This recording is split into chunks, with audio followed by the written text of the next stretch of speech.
நோய்களை தீர்க்கக்கூடிய சக்தி கொண்டவை. எனவே மூலிகைகளை கொண்டு நம் நோய்களை நாம் எவ்வாறு கட்டுக்குள் வைத்திருக்கலாம் என்பதை பற்றி நம்மிடையே பகிர்ந்து கொள்ள வருகிறார் டாக்டர் கௌதமன் அவர்கள். நம் வீடியோவில் வானிச்சின் அடுத்த பகுதியாக வரவிருப்பது பல்லாண்டு வாழ்ந்திட.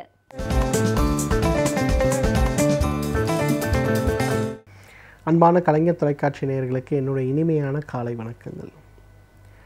கோடைக்காலம் அப்படிங்கிறது ஒரு விஷயம் வந்தாலே நமக்கு ரெண்டு விஷயம் ஞாபகத்துக்கு வரும்.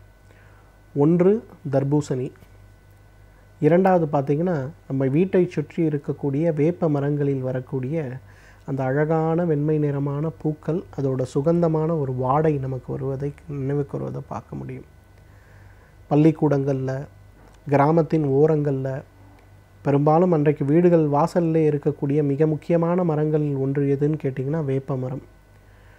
வேப்ப மரத்தில் பார்த்திங்கன்னா ஒவ்வொரு சீசன்லேயும் ஆயிரக்கணக்கான ஏன் லட்சக்கணக்கான பூக்கள் பூத்து குலுங்கி நம்மை வளப்படுத்துவதை நம்ம பார்க்குறோம். வேப்ப மரத்தை பற்றியும் வேப்பத்திலிருந்து கிடைக்கக்கூடிய மற்ற பொருட்களை பற்றியும் நிறைய மருத்துவ குறிப்புகள் இருக்கிறத நம்ம பார்க்குறோம். நிறைய பேருக்கு நம்ம அது காமனாகவே தெரியும். ஆனால் வேப்பம் பூவுக்கு இருக்கக்கூடிய மருத்துவ குணத்தை பற்றி பெரும்பாலும் நம்ம அதிகமாக தெரிஞ்சிருக்க வாய்ப்பு கிடையாது. வேப்பம் பூவுக்கு இருக்கக்கூடிய முக்கியமான ஒரு குணம் என்னன்னு பார்த்திங்கன்னா, வயிற்றில் இருக்கக்கூடிய புழுக்களை அழிக்கக்கூடிய ஒரு முக்கியமான மருந்து இந்த வேப்பம் பூ. இன்றைக்கு அமெரிக்காவில் நிறைய ஆன்லைனில் மருந்துகளை வாங்கக்கூடிய வெப்சைட்ஸ் நிறைய இருக்குது. நம்ம யார் வேணால் அதை ஆக்சஸ் பண்ணி பார்க்கலாம். அந்த மாதிரி ஒரு வெப்சைட்டை நீங்கள் ஆக்சஸ் பண்ணி பார்த்தீங்கன்னா, வேப்பம்பூ, காய வைத்த வேப்பம்பூ 50 கிராம், அதோட விலை எவ்வளோ தெரியும்னா கிட்டத்தட்ட பார்த்திங்கன்னா $30 போட்டிருக்காங்க. $30 எவ்வளோன்னா நம்ம ஊர் காசு கிட்டத்தட்ட 2000 ரூபாய். ஆனால் ஒரு மாதத்திற்கு பார்த்திங்கன்னா குறைந்தது அங்கே இருக்கவர்கள் அமெரிக்கர்கள் ஒரு 1000 to 10,000 பேர் அந்த வேப்பம்பூவை வாங்கிட்டுருக்காங்க. அப்படின்னா எதுக்கு அப்படின்னு கேட்டிங்கன்னா, அதிகமான மாட்டு இறைச்சி சாப்பிடக்கூடியவர்கள் அல்லது அதிகமான இறைச்சி சாப்பிடக்கூடிய வழக்கம் இருப்பவர்கள் அனைவருக்குமே பொதுவாக பார்த்திங்கன்னா வயிற்றில் குடல் புழுக்கள் உருவாகக்கூடிய ஒரு வாய்ப்பு உண்டு. அந்த குடல் புழுக்களுக்கு டிவார்மிங்னு சொல்லக்கூடிய அந்த மாடர்ன் மெடிசன் ஒன்று கொடுப்பாங்க. அதை சாப்பிட்டோம்னா ஒரு 2-3 நாளைக்கு அந்த புழுக்கள் அதிகமாக நம்மளை தொல்லை பண்ணாமல் இருக்கும். ஒரு 15 நாள் ஆச்சுன்னா திருப்பியும் பார்த்திங்கன்னா தொல்லை ஆரம்பிச்சிடும். மோஷன் போகிற இடத்துல ஒரே அரிப்பு இருக்க மாதிரி இருக்கும். அப்புறம் மோஷன் போனோன்னா அந்த மோஷனில் வெள்ளை வெள்ளையாக புழுக்கள் வரதை நம்ம பார்க்க முடியும். சில நேரங்களில் ராத்திரி நேரத்தில் மோஷன் போகிற இடத்துல சுருக்குன்னு ஒரு வலி இருக்கும். சில நேரங்களில் கடுமையான அரிப்பு இருக்கும். இது எல்லாமே பார்த்திங்கன்னா உடலில் குடல் புழுக்கள் இருக்கக்கூடிய சிம்டம்ஸ். நிறைய பசி இருக்கும், 10 இட்லி சாப்பிடுவோம், ஆனால் உடம்பு பார்த்தா 55 கிலோலே இருக்கும். அதுக்கு மேலே ஏறவே ஏறாது. உடம்பு ரொம்ப டயர்டாகும், கோவம் நிறைய வரும், வேர்வை நிறைய வரும், தலைமுடி நிறைய கொட்ட ஆரம்பிக்கும், முகம் கருக்க ஆரம்பிக்கும். இந்த மாதிரி நிறைய சிம்டம்ஸ் இருக்கிறத பார்ப்போம். ஸோ இதை நீக்கக்கூடிய சிறப்பான மருந்து எதுனா வேப்பம்பூ தான். பொதுவாக வீட்டு வாசல்லே வேப்ப மரம் இருக்குது. வேப்பம்பூவை எடுங்க, நல்லா சுத்தப்படுத்துங்க, பெரிய ஒரு பேப்பர் போட்டு அதுக்கு மேலே ஒரு பேப்பரை மூடி நிழலில் வச்சு அந்த வேப்பம்பூவை நல்லா உலர்த்திடுங்க. அப்புறம் அதை ஒரு மிக்சரில் போட்டு நல்லா அரைச்சி துணி வச்சு சலித்து எடுத்து அந்த பூவை கொஞ்சம் வச்சுங்க. அந்த பூவை டெய்லி காலையில் எழுந்த உடனே வெறும் வயிற்றில் ஒரே ஒரு தேக்கரண்டி எடுத்து சிறிதளவு வெந்நீரில் கலந்து குடிச்சிடுங்க. அடுத்து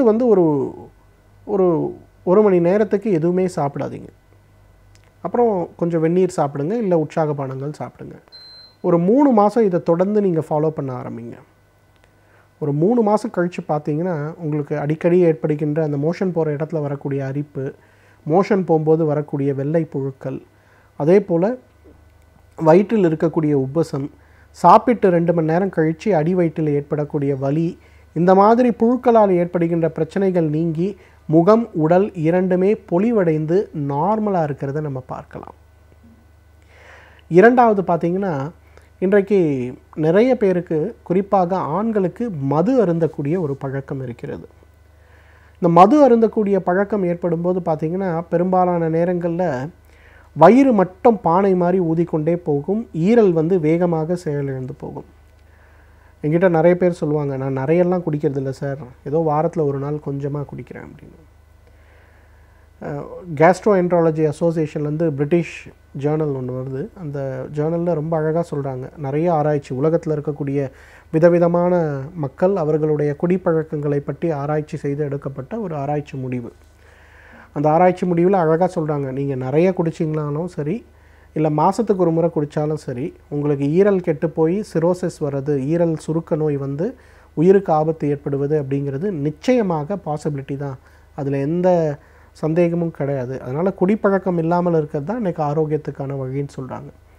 சரி, ஒருவேளை குடிப்பழக்கம் இருக்கிறது, அதனால் ஏற்பட்ட பாதிப்புகளை எவ்வாறு குறைத்து கொள்ள முடியும் அப்படின்னு பார்த்தோம்னா, அதற்கு இந்த வேப்பம்பூ ஒரு மிகச்சிறந்த மருந்து.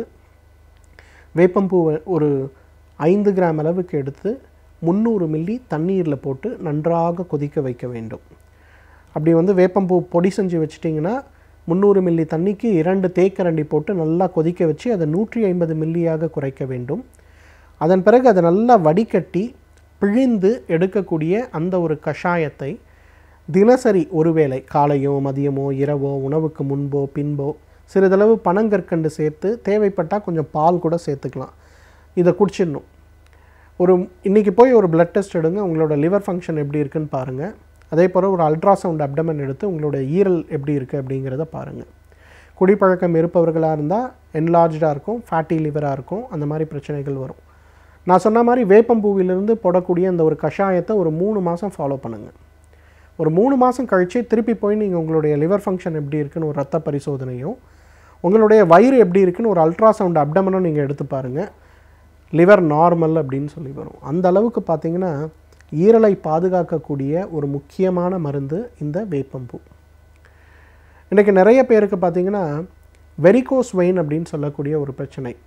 காலில் பச்சை பச்சையான நரம்புகள் ஓடும், காலில் வீக்கத்தை உண்டாக்கும், வலியை உண்டாக்கும், கால்களில் கருப்பை நிறமத்தை உண்டாக்கும், கால்களில் புண்களை கூட உண்டாக்கும். அந்த மாதிரி பிரச்சனை இருப்பவர்கள் கூட இந்த வேப்பம்பூவிலிருந்து எடுக்கக்கூடிய அந்த ஒரு கஷாயத்தை சாப்பிட்டாங்கனாலே அந்த காயங்கள்லாம் வேகமாக ஆறி கிடுகிடுகிடுன்னு உடம்பு இம்ப்ரூவ் ஆகிறத நம்ம பார்க்க முடியும். எனவே நேர்களே, இந்த வேப்பம்பூ இயற்கை நமக்கு கொடுத்திருக்கின்ற ஒரு மிகச்சிறந்த அருமருந்து. இன்றைக்கு பக்க விளைவு ஏற்படுத்தக்கூடிய டிவார்மிங் மருந்துகளை எடுத்துக்கொள்கிறதை காட்டிலும் வீட்டு வாசலிலேயே இருக்கக்கூடிய வேப்பம்பூவை மட்டும் எடுத்து சுத்தப்படுத்தி ஒரே ஒரு தேக்கரண்டி, நமக்கு எந்த பிரச்சனையும் இல்லை ஆனால் பிரச்சனையே வராமல் இருக்கணும்னா கூட ஒரே ஒரு தேக்கரண்டி டீ காஃபியில் போட்டு நல்லா கொதிக்க வச்சு வடிகட்டி அந்த வேப்பம்பூவிலிருந்து கிடைக்கக்கூடிய அந்த ஒரு தேநீரில் பனங்கற்கண்டு அல்லது தேன் கலந்து தினசரி சாப்பிடுகின்ற ஒரு வழக்கத்தை நாம் வைத்து கொண்டோமேயானால் நம்மாலும் பல்லாண்டு காலம் ஆரோக்கியமாக வாழ்ந்திட முடியும். நாம் வாழும் சமூகம் என்பது நன்மைகளையும் தீமைகளையும் உள்ளடக்கியவை. இவற்றில் நன்மைகள் எவை, தீயவைகள் எவை என்று அறிந்து நாம் எவ்வாறு அவற்றை எதிர்கொள்ளலாம் என்பதை பற்றி நம்மிடையே பகிர்ந்து கொள்ள வருகிறார் எழுத்தாளர் மனுஷபுத்திரன் அவர்கள். நம் விடையிலேவா நிகழ்ச்சியின் அடுத்த பகுதியாக வரவிருப்பது தீதும் நன்றும்.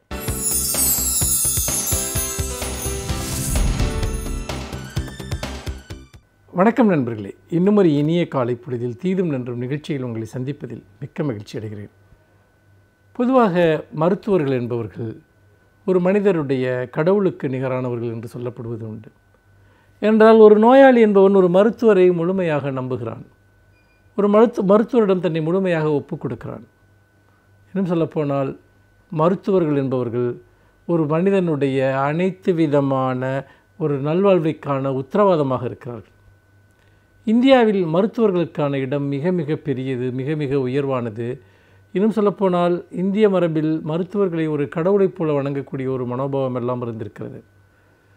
முக்கியமாக நம்முடைய நாட்டில் நிறைய பேருக்கு முறையான நவீன மருத்துவமே மிக மெதுவாகத்தான் கிடைத்தது. அதுவும் ஆங்கிலேயர்கள் இங்கு வந்த பிறகு அல்லது இங்கு உருவான பல்வேறு விதமான மிஷனரிகள் அவர்களுடைய செயல்பாடுகளின் மூலமாக நவீன மருத்துவம் எளிய மக்களுக்கு கிடைக்க தொடங்கியது.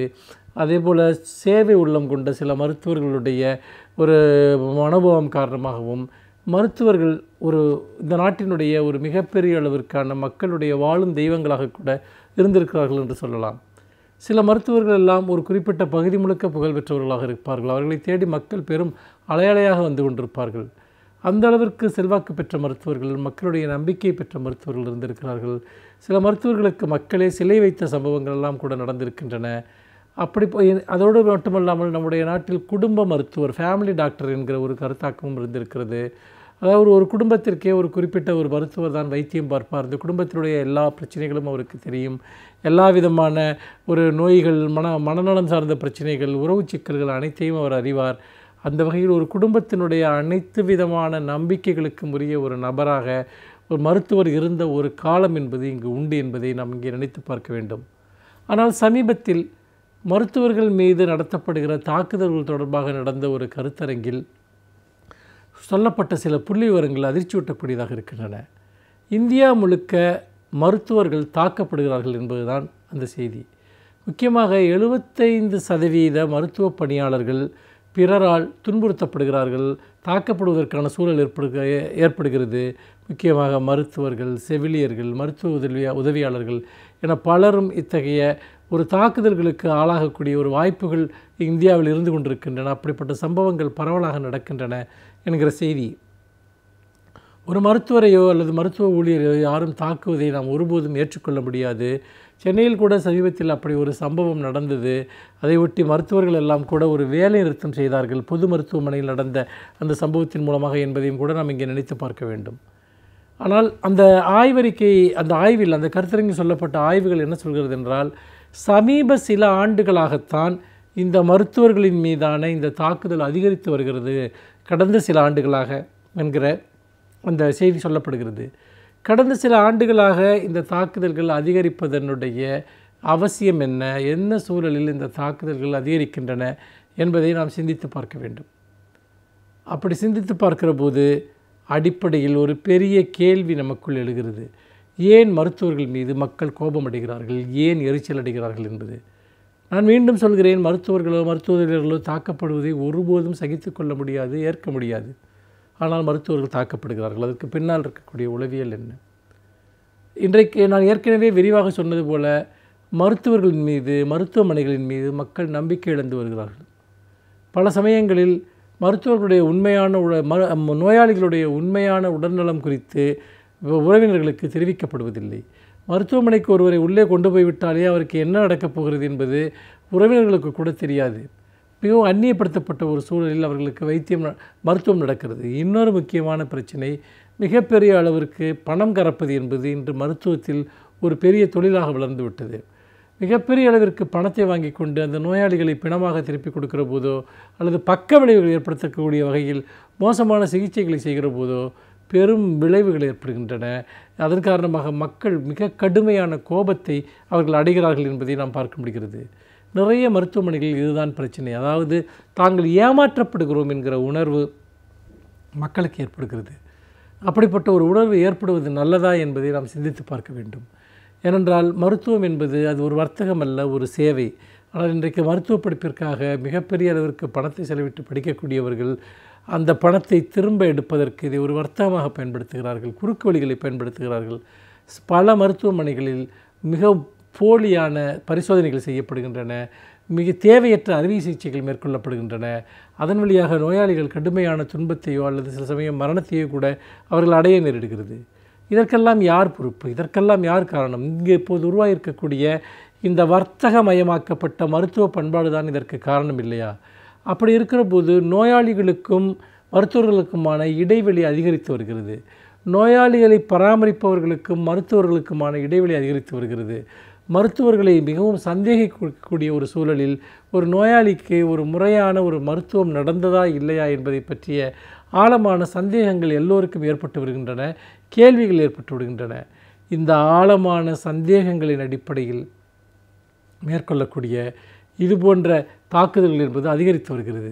நிறைய நேரங்களில் மருத்துவர்கள் மிகவும் அலட்சியமாக நோயாளிகளுடைய உறவினர்களை நடத்துகிறார்கள். அவர்களை ஒன்றும் தெரியாதவர்கள் என்று நினைக்கிறார்கள். அதுதான் பிரச்சனைக்கு முக்கியமான காரணம்.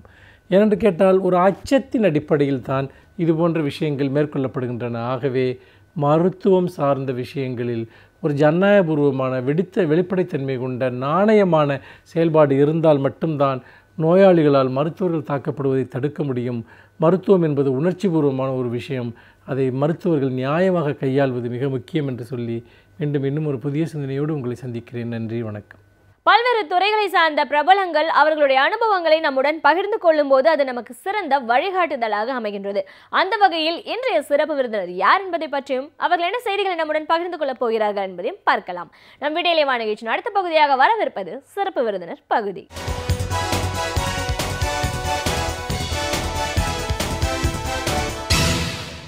வணக்கம் நேயர்களே, விடியலை வா நிகழ்ச்சியின் சிறப்பு விருந்தினருக்கான நேரம் இது. இன்றைய சிறப்பு விருந்தினர் முன்னாள் கவுன்சிலர், முன்னாள் பஞ்சாயத்து தலைவர் திரு மோகனராமன். ஒரு பஞ்சாயத்து தலைவராகவும் கவுன்சிலராகவும் பொறுப்பு வகிச்சவர்ன்ற முறையிலையும் ஒரு விவசாயி, அடிப்படையாக கிராமத்திலிருந்து வந்தவர் அப்படிங்கிற முறையில் கிராமங்கள் அப்படிங்கிறது என்ன, கிராமங்களோட வளர்ச்சி எங்கே இருக்குது, அவங்களோட தேவைகள் என்னவா இருக்குது, பொறுப்பில் இருக்கிறவங்க என்ன மாதிரியான உதவிகளை செய்யணும், இப்படி பல விஷயங்களை கருத்துக்களை அவர்கிட்ட கேட்டு தெரிஞ்சுக்கலாம். வணக்கம் மேடம். வணக்கம் சார். முன்னாள் பஞ்சாயத்து தலைவராகவும் முன்னாள் கவுன்சிலர் அப்படிங்கிற முறையிலையும் இன்னைக்கு எங்கள் நிகழ்ச்சிக்கு உங்களை நாங்கள் வரவேற்கிறோம் சார். இந்த ஒரு பொறுப்பில் இருக்கிறவங்க அப்படின்னு வரும்போது எந்த அளவுக்கு எல்லாரும் அவங்களோட பொறுப்பை உணர்ந்து செயல்பட்டாங்க அப்படின்னா அது அவங்களுடைய தனித்துவத்தை சார்ந்ததுன்னு நம்ம சொல்லலாம். நீங்கள் உங்களுடைய பதவியில் இருந்த காலகட்டத்தில் மக்களோட தேவைகள் என்ன, அந்த காலகட்டத்தில் உங்களுடைய ஊருக்கு என்ன தேவை இருக்குது அதை தெரிஞ்சுட்டு அதை அவங்களுக்கு சரி பண்ணி கொடுக்கணும் அப்படிங்கிறதுக்காக நீங்கள் எடுத்துக்கிட்ட முயற்சிகள், அதன் விளைவாக மக்கள் அடைந்த பலன்கள், இன்னைக்கு வரைக்கும் நீங்கள் செஞ்சுட்டு இருக்கிற பணிகள், இப்போ உங்களுடைய பொறுப்பு என்னவா இருக்கு, இதை சார்ந்தும் நீங்கள் என்ன பணிகளில் உங்களை ஈடுபடுத்திட்டு மக்கள் நல பணிகள் சார்ந்த இன்னைக்கு வரைக்கும் உங்களோட பயணத்தை நீங்கள் எப்படி தொடர்ந்துட்டு இருக்கீங்கன்னு பல விஷயங்களை எங்கள் நேர்களோட நீங்கள் முழுமையாக பகிர்ந்துக்கணும் சார். முதல்ல கிராம பஞ்சாயத்து தலைவராக நீங்கள் இருந்திருக்கீங்க. அந்த காலகட்டம் 74, 77 அந்த வருடம் அப்படின்னு சொல்லும்போது ஒரு கிராமம் அப்படிங்கிறது என்ன, இது இவங்களுடைய தேவைகள் என்னவா இருக்கும், ஒரு தலைவர்கிட்ட இருந்து அவங்களுடைய எதிர்பார்ப்புகள் என்ன, அவங்களோட அடிப்படை தேவைகள் என்ன அப்படிங்கிறதுலேருந்து பேச ஆரம்பிக்கலாம் சார். சரிங்க மேடம். நான் வந்து காஞ்சிபுரம் மாவட்டம் திருப்பூர் ஒன்றியம் காயார் கிராமத்தில் 74 ஆகஸ்ட் தலைவராக தேர்ந்தெடுக்கப்பட்டேன். அப்போ என் கிராமத்துக்கு பஸ் வசதியே கிடையாது, நடந்து தான் போகணும். Mambakkam Kayar 9 kilometre, Mambakkam கல்வாய் 6 kilometre, Mambakkam செங்கன்மால் 11 kilometre நடந்து தான் போகணும். நான் அந்த வழியாக காலேஜ், நான் ஏற்கனவே ஸ்கூல் படிக்கும் போதும் நடந்து தான் போயிட்டு ராமகிருஷ்ணா ஸ்கூல் போவேன் செங்கல்பட்டுக்கு. அங்கே ஹாஸ்டலில் தங்கிடுவேன், லீவில் வருவேன். அதே மாதிரி விவேகானந்தா காலேஜில் படிக்கும்போதும் லீவில் அங்கே அந்த கல்வாயில் இறங்கி லேட்டாக இருட்டில் போனோன்னா பேண்ட்டை கைட்டு தோல் மேலே போட்டுக்கிட்டு நடந்து போவோம். அந்த அளவு வசதி கிடையாது, நடந்து தான் போகணும், ரொம்ப கஷ்டம். மக்கள் வந்து வெளியில் போகிறதுக்கு, அதே மாதிரி பெண் எடுக்கணும் கொடுக்கணும்னா கூட யோசனை பண்ணுவாங்க. அந்த காலகட்டம் ரொம்ப கஷ்டமாக இருக்கும். நான் காலேஜில் படித்ததுனால நம்ம கிராமத்துக்கு ஏதாவது பண்ணணும்னு நினச்சேன். திடீர்னு எங்கள் தகப்பனார் இறந்துடவே அப்போது நான் பிரசிடெண்ட் எலெக்ஷன் நின்னேன். ஆனால் எதிரி வந்து டெபாசிட்டே வாங்கலை, அந்த அளவுக்கு எனக்கு அமோக வெற்றி. நம்ம ஏதோ ஓரளவு வசதியாக இருக்கணும், கிராமத்துக்கு நல்லா பண்ணணுன்ட்டு முதல்ல ரோடு போடணும்னு முயற்சி பண்ணேன். ரோடு போட்டு அது அந்த நேரத்தில் முத்துநாயக்கர் திருப்பூரில் இருந்தார். அவர் வந்து நீ ஏதாவது பண்ணனையா, எக்ஸ்எம்எல்ஏ, அவர் நல்ல இன்ஃப்ளூயன்ஸ் உள்ளவர். அந்த நேரத்தில் கவர்னர் பீரியட், அவராண்ட வந்து பெட்டிஷன் கொடுத்தோம். பெட்டிஷன் கொடுத்த பிறகு 3.25 லட்சம் சேங்ஷன் பண்ணாங்க. சேங்ஷன் பண்ண பிறகு திருப்பி வந்து ரிவர்ஸ் அந்த எஸ்டிமேட்டை சரி பண்ண அவசர கதியில் போட்டாங்க. நாங்கள் பஸ் வேணும்னு சொல்லி அவராண்ட பெட்டிஷன் கொடுத்தோம். உடனே அங்கே டிரான்ஸ்போர்ட்டுக்கு அனுப்பும், அவங்க ஹைவேஸ் டிபார்ட்மெண்ட்டு பஸ்ஸு சரியில்லாதனால ஹைவேஸ் டிபார்ட்மெண்ட்டுக்கு அனுப்பிச்சாங்க. அதான் ரோடு சரியில்லாதனால. உடனே அவங்க திருப்பியும் பக்காவாக எஸ்டிமேட் போடும்போது அது 10.4 ஆகிடுது. என்னென்ன குறைக்க முடியுமோ குறைச்சி திருப்பி 8 லட்சம் ரூபாய்க்கு அனுப்புகிறாங்க. உடனே கவர்மெண்ட் லெவலில் சேங்ஷன் ஆகிடுது. சேங்ஷன் ஆகிட்டு ரோடு போடுறாங்க. ரோடு போடும்போது ஒரு வித்தியாசமாக அது நம்ம மாம்பாக்கம் டு காயார் 0/0 to 9/0, அதில் 6/0 to 9/0 ஒரு வித்தியாசமாக அது எக்ஸ்பெரிமெண்டல் ஸ்ட்ரெச்சுன்னு எடுத்துக்கிட்டு எஸ்ஆர்எஸ்லாம் வந்து அந்த மண்ணெல்லாம் எடுத்து டெஸ்ட் பண்ணி அதெல்லாம் பண்ண வித்தியாசமாக பண்ணி ரோடு போட்டாங்க. 28/5/81 எங்கள் கிராமத்துக்கு பஸ் வந்து அது எங்கள் வாழ்க்கையில் பொன்னான நாள். அதுலேருந்து நிறைய சேவைகள் நான் கிராமத்துக்கு பண்ணிகிட்ருக்கேன். அந்த கல்வி சம்மந்தமாக பார்க்கும்போது கண்டிப்பாக சார். இப்போ கிராமம் அப்படின்னும் போது 77 நீங்கள் இருக்கீங்கன்னும் போது 81 தான் பஸ் வசதி வருதுன்னா அந்த காலகட்டத்தோட மக்கள் வாழ்க்கை முறை எப்படி இருந்துச்சு சார்? இந்த இருந்து பஸ்ஸே கிடையாது, நம்ம நடந்து தான் போனோம் அப்படின்னும் போது இந்த இரவு பகல் அப்படின்றதுக்கான அந்த வேலை வந்து ரொம்ப சுருங்கி இருக்கும்ல. இங்கே இருக்கிற மாதிரி இப்போ இருக்கிற மாதிரிலாம் உழைக்க முடியாது இல்லைங்களா? எப்படி இருந்தாங்க மக்கள்? அப்போவும் ரொம்ப கஷ்டப்பட்டு வெளியில் மாட்டு வண்டியில் போவாங்க. இப்போ இங்கேருந்து ரைஸ் மில் கூட கிடையாது, அரிசி அரைக்கிறதுக்கு ரைஸ் மில் கிடையாது. இங்கேருந்து மாட்டு வண்டியில் நெல்லிக்குப்பம் ஏற்றிட்டு போவோம். அப்படிலாம் மாம்பாக்கம் மாட்டு வண்டியில் கொண்டு போவாங்க. அது வந்து ஏதோ அப்படியே வாழ்ந்துட்டு இருந்தாங்க. சரி, நம்ம ஏற்பட்ட பிறகு இதை ஏதாவது பண்ணணுன்ற மாதிரி இருந்து பண்ணோம். அது இல்லாமல் அந்த விவசாயிகள் என்ன பண்ணுவாங்க, 3 மணிக்கு 4 மணிக்கு கிளப்பி தூக்கிட்டு மாட்டை ஓட்டிக்கிட்டு, இப்போல்லாம் நான் மோட்டர் சைக்கிளில் போகிறேன், காரில் போவோம், பார்க்கும்போது பாம்பு போகும், வேறு பிராணிகள் போகும். அந்த நாளில் அவங்க எப்படி அவங்க பண்ணாங்கன்னு பார்க்கும்போது ரொம்ப வந்து ஏதோ ஒரு நம்பிக்கையிலே, அதாவது ஒரு கண்மூடித்தனமான வாழ்க்கை தான் வாழ்ந்துருக்காங்கன்னு சொல்லணும். அப்படி ஏன்னா டார்ச்சை கூட கையில் வச்சுக்க மாட்டாங்க. 2 மணிக்கு 1 மணிக்கு போயிட்டு பம்ப் செட் போடுவாங்க, கவலை எரிப்பாங்க. அந்த கஷ்டமான வாழ்க்கை, அதுவும் விவசாயம் தான் ரொம்ப கஷ்டமான வாழ்க்கை. தொழில் ரொம்ப கஷ்டப்படணும், வெயிலே இருந்து பண்ணணும், ரொம்ப கஷ்டமான தொழில். இருந்தாலும் அவங்க வந்து சகிச்சுக்கிட்டு அதை பண்ணிக்கிட்டு தான் இருந்தாங்க. முழுக்க முழுக்க விவசாயம் அந்த நேரத்தில். இப்போவது எங்கள் கிராமத்து மக்கள் வெளியில் போகிறாங்க, பஸ்ஸில் போயிட்டு பஸ்ஸில் போகிறாங்க. பஸ்ஸில் போகிறது கம்மி, நிறைய எல்லாம் மோட்டர் சைக்கிள் இப்போது. அதனால் வெளியில் போயிட்டு 700-800 கூட கூலி சம்பாதிக்கிறாங்க. ஆனால் கிராமத்தில் உழைக்கணும் போது இப்போ கம்மியாகிடுது. அப்போது முழுக்க முழுக்க கிராமத்தில் தான் எல்லாருமே உழைச்சிக்கிட்டு இருந்தாங்க.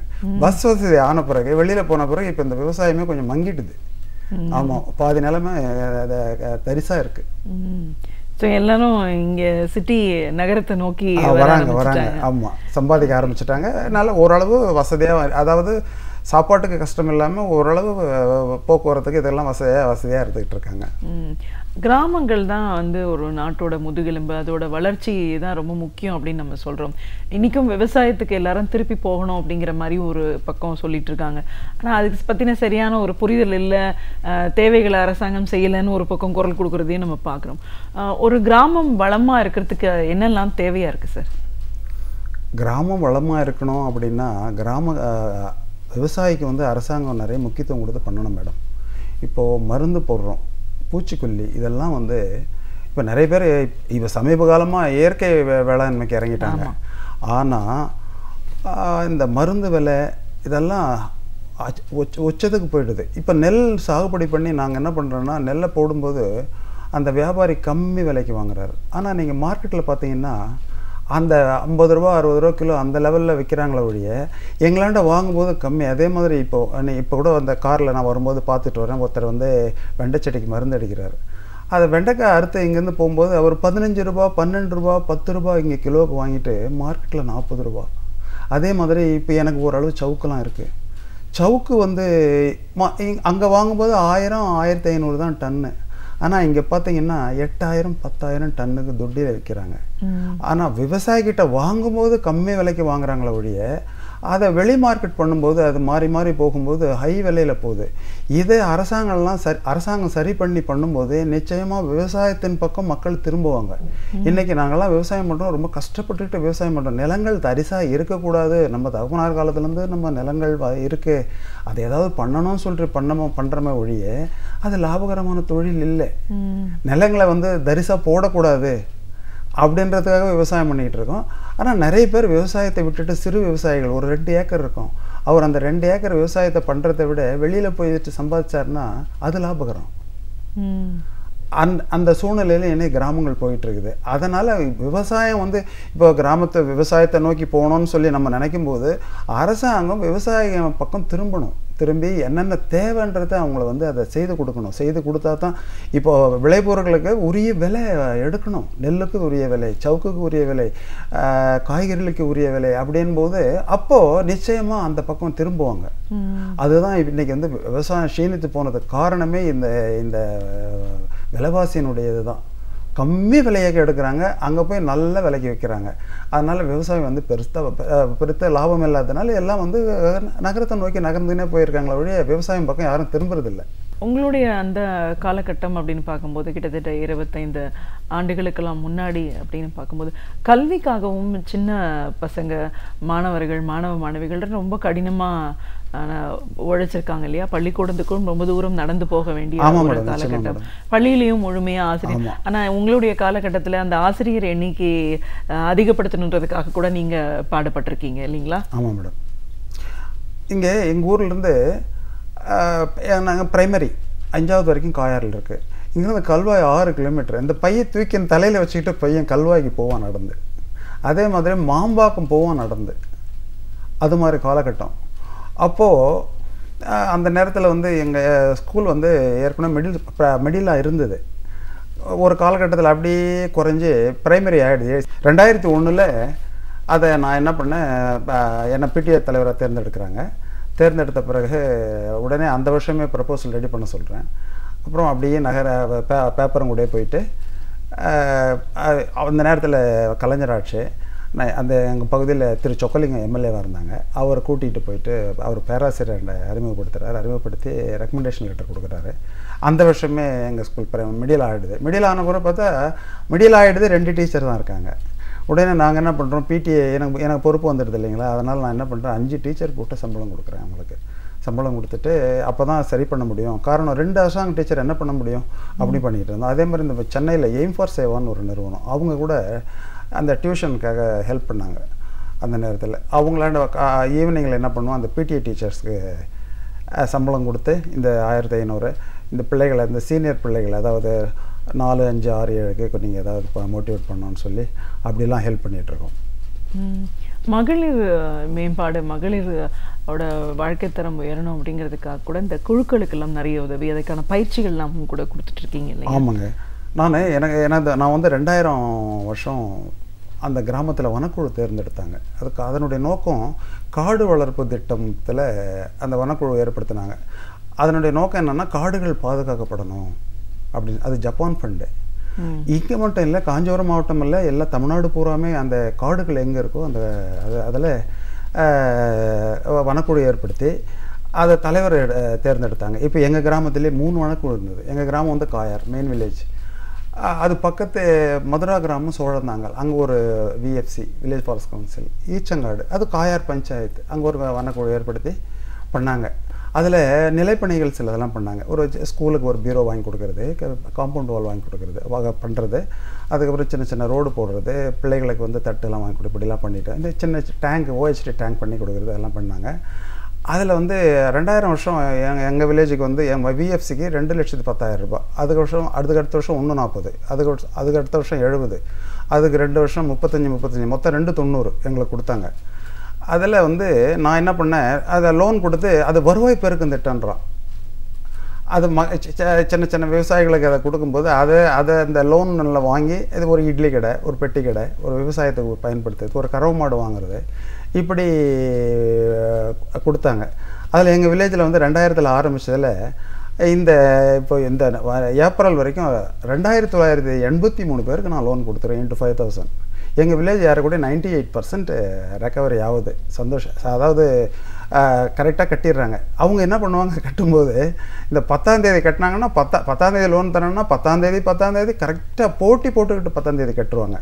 அப்படி நாங்கள் அவங்க கட்டும்போது நாங்கள் என்ன பண்ணுறோம், அந்த 200 ரூபாய் ரீஃபண்ட் கொடுக்குறோம். அந்த 550 10 தவணை 5500, 200 ரூபாய் நாங்கள் அதில் வந்து 500 ரூபாய் வட்டியில் 200 ரூபாய் ரீஃபண்ட் கொடுத்துட்டு அவங்களுக்கு 300 ரூபாய் தான் வட்டி. அப்படி உதவி பண்ணிகிட்ருக்கோம். அதில் வர வட்டியில் ஒரு ஸ்கூலுக்கு சிங்கிள் கிளாஸ் ரூம் கட்டி கொடுத்துருக்கேன் 1 lakhல. அது வந்து எய்டட் ஸ்கூலு, பிரைமரி ஸ்கூல், அது அரசாங்க பள்ளி. அதே மாதிரி மிடில் ஸ்கூலுக்கு வந்து காம்பவுண்டு 1 லட்சம் ரூபாயில் கட்டி கொடுத்துருக்கேன். அதே மாதிரி அந்த எய்டட் ஸ்கூலுக்கு 2,33 லட்சத்தை எடுத்து கட்டின பிறகு அவங்க 4,66 நமக்கு நம்ம திட்டத்தில் கொடுத்தாங்க. அதில் 7 lakhsல நான் ஒரு ஸ்கூல் பில்டிங் 2 கிளாஸ் ரூம் கட்டி கொடுத்துருக்கேன். இப்படி அதில் பண்ணிக்கிட்டு இருக்கோம். அதே நேரத்தில் அதே மாதிரி அந்த வனக்குழு மூலமாக ஐ கேம்ப் நடத்துவோம். சங்கர நேத்திராலயா அவங்க என்ன பண்ணுவாங்க, அவங்களுக்கு நான் போய்ட்டு அந்த டெலிஆப்தமாலஜி டிபார்ட்மெண்ட்டுன்னு இருக்குது, அவங்கள போய் அணுகிட்டு கேம்புக்கு வரணும் சார் அப்படின்னா அவங்க உடனே நெக்ஸ்ட் மந்த் தேதி கொடுத்துருவாங்க. அவங்க வந்து நமக்கு செலவே இல்லை, பிட்டு போட்டு நம்ம விளம்பரப்படுத்தணும், அவ்வளோதான். அவங்க கிராமத்துக்கு வந்து கார்டு கொடுத்துட்டாங்கன்னா ஒரு தடவை கார்டு கொடுத்துட்டா அன்றைக்கே கூட்டிகிட்டு போயிடுறாங்க. அங்கே வந்து பயனாளிகளுக்கு அடுத்த நாள் வந்து டெஸ்ட்டு, அதுக்கு அடுத்த நாள் சர்ஜரி.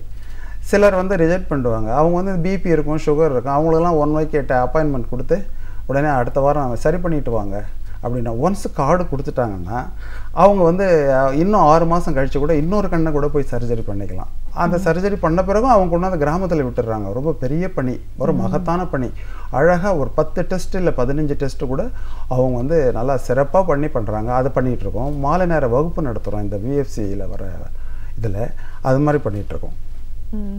பொதுவாகவே கிராமங்கள் பற்றி நம்ம சொல்லும்போது அந்தந்த பொறுப்பில் இருக்கிறவங்க அந்தந்த பணியை சரியாக செஞ்சால் அந்த தேவைகள் எல்லாமே நாமளே ஒன்றா சேர்ந்து நம்மளோட தேவைகளை பூர்த்தி பண்ணலாம் அப்படிங்கிற மாதிரியா இருக்குது உங்களோட பணிகள். வெளியில் தேவைன்னு ஒன்று நிற்காமல் நம்மளே சரி பண்ணலாம். இயற்கை பேரிடர்னால ஒரு பாதிப்புகள்னு வரும்போது கிராமமும் பாதிக்குது, நகரமும் பாதிக்குது பார்க்குறோம். வெள்ளத்துலேயும் நம்ம பாதிப்பு நிறைய உண்டாகுது, வறட்சினாலேயும் பாதிப்பு. இப்போ இந்த மாதிரியான ஒரு காலகட்டம், இந்த வறட்சி அப்படின்னு சொல்லும்போது தண்ணி பிரச்சனை சொல்கிறத பார்க்குறோம் இல்லைங்களா? இந்த காலகட்டத்தில் மக்களோட தேவைகள் என்னவா இருக்கும்?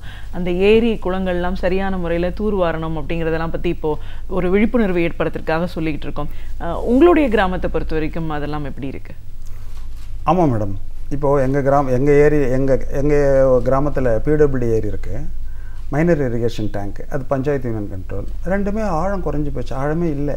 அதை வந்து ஆழப்படுத்தணும், அதை முறையாக ஆழப்படுத்தும் போது தண்ணி நிற்கும். இப்போ வந்து இந்த மண் எடுக்கிறதுக்காக டெண்டர் விடுறாங்க. அவங்க என்ன பண்ணுறாங்க, 3 அடி தான் எடுக்கணும். ஆனால் அவங்க வந்து கிணறு தோண்டிடுறாங்க. அது கிணறு தோண்டும் போது என்ன ஆகுது, அந்த தண்ணி அங்கேயே நின்று போகுது. மழையே சொற்ப மழை. இந்த வருஷம் எங்கள் கிராமத்தெல்லாம், எங்கள் கிராமத்து பக்கம் ஓரளவு மழை, ஒரு 50% சொல்லலாம். அந்த மதுராந்தகம் இந்த பக்கம்லாம் மழையே இல்லாமல் போச்சு, ஓரளவு மழை. ஆனால் இந்த ஏரிகளை பராமரிக்கணும். அதே மாதிரி இந்த சுய உதவி குழுக்கள் இருக்காங்க பாருங்கள், அவங்களுக்கு இந்த 100 நாள் வேலை தராங்களே, அவங்கள கூட முறையாக பயன்படுத்தி பண்ணணும். ஏதாவது ஓரளவு செய்யணும்னு சொல்லி அவங்களுக்கு அதிகாரிகள் பண்ணணும். அவங்க என்ன பண்ணுறாங்க, ஏதோ ஒரு புல்லை செதுக்கிட்டு வேலையை முடிச்சுக்கிறாங்க. புல்லை செதுக்கிட்டால் கிராமங்கள் வளருமா? டிச்சில் இருக்கிற புல்லை செதுக்கிட்டு தெருவில் இருக்கிற குப்பையை பெருகிட்டால் அது எப்படி கிராமம் வளர்ச்சி ஆகும்? இன்றைக்கி வந்து 100 நாளுடைய வேலையினுடைய நிலைமை அதுதான் போயிட்டுருக்குது. அதை வந்து ஏதாவது ஆக்கப்பூர்வமாக பண்ணணும். புல்லு தான் செதுக்கிட்டு இருக்காங்க. அப்படி செதுக்கிட்டு இருந்தால் கிராமங்கள் வளராது, அதே மாதிரி கிராமங்கள் மேம்படாது. இப்போ இந்த கிராம வளர்ச்சி மேம்பாடு அப்படின்லாம் பார்க்கும்போது நீங்கள் ஒரு வில்லேஜ் ஃபாரஸ்ட் கவுன்சிலர் விஎஃப்சிங்கிற முறையில் என்ன மாதிரியான ஒரு மாற்றத்தெல்லாம் ஏற்படுத்தணும் அப்படின்னு நினச்சிட்ருக்கீங்க? மாற்றம்னு சொல்லும்போது இது இப்போ நீங்கள் சொன்னீங்க, அந்த கிராமங்கள் ஏதாவது எப்படி மேம்பாடு அடையுதுன்னு சொல்லிட்டு, அவங்க முழுக்க அதிகாரிகள் வந்து மக்கள் பால் வந்து அக்கறை கொண்டு என்ன நடக்குதுன்றதை பார்க்கணும். முதல்ல அவங்க கிராமத்தில் சுகாதார மையங்கள் நிறைய கிராமத்தில் இருக்குது. எங்கள் ஊரில் அந்த சென்டர் இல்லை. இப்போ குறிப்பாக அரசாங்கம் என்ன பண்ணணும்னா, அந்த சென்டர் ஏற்படுத்துகிறாங்களே வழியே அங்கே யாரும் தங்குறதில்லை, முறையாக வந்து மருத்துவ சேவையும் செய்கிறதில்லை. அது மனுஷனுக்கு தேவை அடிப்படை சுகாதாரம். அப்படி பார்க்கும்போது அன்றைக்கி கூட கொட்டமேட்டில் வந்து பார்க்குறேன், அங்கே சென்டர் ஏற்படுத்தியிருக்காங்க. அங்கே தங்கணும், பிரைமரி ஹெல்த் சென்டருடைய ஹெட்டு தங்கணும். பார்த்தா காலியாக இருக்குது, புல் முளைச்சி போயிருக்குது. அப்படி பல கிராமங்கள் இருக்குது. அதை வந்து கம்பல்சரியாக வந்து அரசாங்க சிப்பந்திகள், நர்ஸு, மற்ற இவங்கெல்லாம் வந்து தங்கி இருக்கும்போது தான் நம்ம வந்து உரிய பயனை அடைய முடியும். நேற்று கூட ஒரு பையனுக்கு பேதி, அவங்க இங்கே ஒரு அன்னை மெடிக்கல்னு காயாரில் ஒரு டாக்டர் வர்றார், அவர் வரல. அதுக்கப்புறம் அவங்க கேளம்பாக்கத்தை கூட்டிகிட்டு போகிறாங்க, இங்கேருந்து 11 கிலோமீட்டர் கூட்டிகிட்டு போகணும். இந்த அடிப்படை வசதியெல்லாம் மனுஷனுக்கு தேவை. அடிப்படை வசதி இந்த சுகாதாரம், கல்வி, பஸ் வசதி, இந்த அடிப்படை வசதியே இன்னும் கிராமத்தில் இல்லை. அதை வந்து என்ன பண்ணணும்னா அரசாங்கம் ஏற்படுத்தி கொடுக்கணும். அதுக்கு வந்து ஜனங்கிட்ட விழிப்புணர்வு ஏற்படணும். அது சம்மந்தமாக தான் நாங்கள் வந்து விவாதிச்சிட்ருக்கோம். அதே மாதிரி கழிப்பறை வசதின்னு பார்க்கும்போது இப்போ போன வாரம் ஒரு என்ஜிஓ வந்து பார்த்தாரு, நம்ம ஸ்ரீகாந்த்ன்னு. அவர் வந்து ரோட்டரி கிளப்போடு இணைஞ்சு ஃபாரின் மணி, நீங்கள் வந்து கழிப்பறை தேவைன்னா சொல்லுங்கள் அப்படின்னா, ராமசார் நிச்சயமாக அடிப்படை கழிப்பறை அப்படின்னு சொல்லி அவராண்ட சொன்னேன். உடனே நீங்கள் லிஸ்ட்டு எடுங்க, என்ன பண்ணலான்னு சொல்லுங்கள் அப்படின்னாரு. நான் வந்து யார் வீட்டில் கழிப்பறை இல்லைன்னு சொல்லி லிஸ்ட்டு எடுத்து கொடுக்குறேன், நீங்கள் வந்து பாருங்கள், செல்ஃப் ஹெல்ப் குரூப் வச்சு பேசுவோம். நிறைய இது ஒரு 25 குரூப் வந்து எங்கள் கிராமத்தில் இருக்குது. அவங்களுக்கு நான் தான் மோட்டிவேட் பண்ணிகிட்ருக்கேன். என்ன வசதி இவ்வளோ பண்ணி கொடுத்துட்ருக்கோம், அவங்க நிச்சயமாக கேட்பாங்க, நீங்கள் வாங்கன்னு சொல்லியிருக்கோம். அந்த சுகாதார வசதின்னு பார்க்கும்போது கழிப்பறை வசதியும் தேவை. நிறைய வீடுகளில் இல்லை. அரசாங்கம் இன்சிஸ்ட் பண்ணதை வழிய மக்கள் அதை பயன்படுத்திக்கணும். அதுக்கு உண்டான விழிப்புணர்வுலாம் ஏற்படுத்தலான்னு இருக்கிறோம். அந்த தொண்டு நிறுவனத்து மூலமாக அதை இப்போது நம்ம அதை எக்ஸிக்யூட் பண்ணணும்னு இருக்கோம். அவர் வந்து பேசுகிறேன்னு இருக்கார். அவர் எந்த அளவில் இதை சக்ஸஸாக கொண்டு போவாருன்னு தெரியல. அதே மாதிரி பிள்ளைகள் வந்து இப்போது கிராமத்து பிள்ளைகள் வந்து வெளியில் போயிடுறாங்க படிக்கிறதுக்கு, நிறைய கான்வென்ட்டுக்கு அனுப்புகிறாங்க. ஆனால் அவங்க வந்து அங்கே எதனா ஒரு ப்ரைமரி வந்து அதனால் பாதிக்கப்படுது, அரசாங்க ஸ்கூல் பாதிக்கப்படுது. அது என்ன பண்ணோம், அரசாங்கம் வந்து ஸ்ட்ரிக்டாக நல்ல இன்ஸ்பெக்ஷன்லாம் பண்ணி பிள்ளைகள் இது ஒழுங்காக டீச்சர்ஸ் வராங்களா அப்படின்ற மாதிரிலாம் பார்த்து ஒரே சிஸ்டத்தை கொண்டு வந்தாங்கன்னா இந்த பிரைமரிலாம் இப்போ நிறைய பிரைமரிலாம் மூட வேண்டிய சூழ்நிலை, 4 பிள்ளைகள் 5 பிள்ளைகள்லாம் இருக்குது. அந்த கல்வின்னு பார்க்கும்போது அதுக்கும் அவங்க முக்கியத்துவம் கொடுக்கணும்.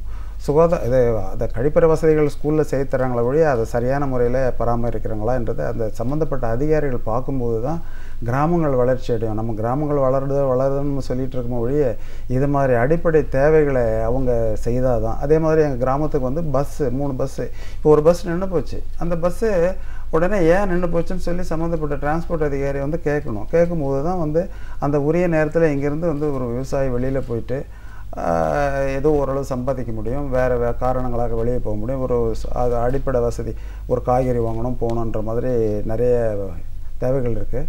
அதுவும் அதே மாதிரி டிரான்ஸ்போர்ட் வசதியும் இருக்கணும். அப்படி பண்ணால் தான் ஒரு நல்லா இருக்குன்னு நான்.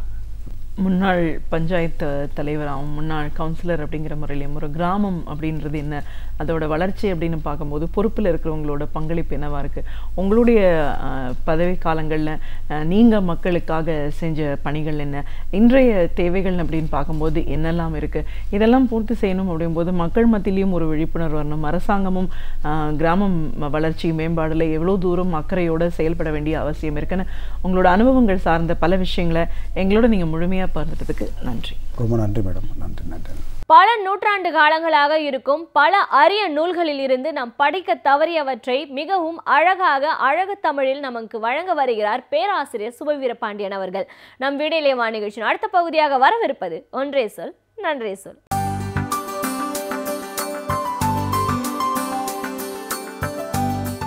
அனைவருக்கும் என் அன்பு வணக்கம். இன்றைக்கு உத்தரப்பிரதேச மாநிலத்தில் விந்தையான பல செயல்கள் நடைபெற்று வருகின்றன. சில விந்தையாக இருக்கின்றன, சில வேதனையாக இருக்கின்றன.